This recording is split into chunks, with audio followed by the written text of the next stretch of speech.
At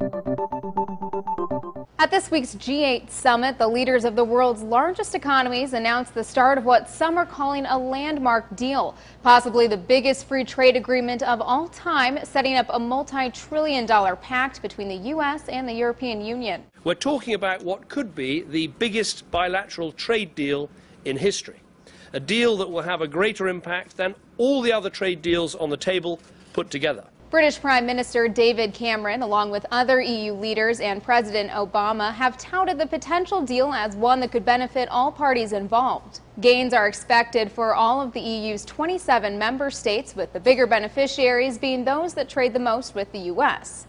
The EU's own estimates project the deal could bring in some 120 billion euros per year and create 400,000 new jobs. But it's the U.S. that emerges as the biggest winner.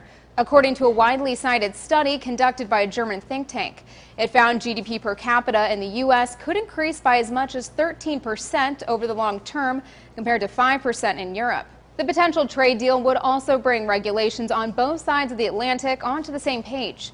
European drug makers, for example, wouldn't need to meet separate American standards before selling their products in the U.S. But as analysts have been quick to point out, as with all free trade agreements, there are both winners and losers. A senior fellow at the Brookings Institution told the New York Times talk of transatlantic trade might just be wishful thinking, explaining there are deeply entrenched interests on both sides of the Atlantic, and they will always fight harder to keep what they have rather than get something new.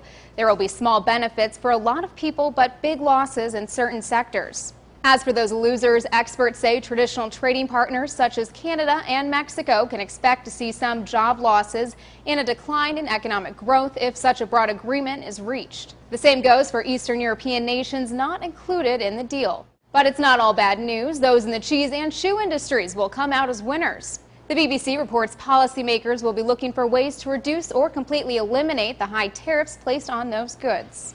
Bilateral talks on the trade deal will kick off in Washington in July, and officials hope for a deal as early as November of 2014. For Newsy, I'm Elizabeth Hagedorn. Multiple sources, a broader view.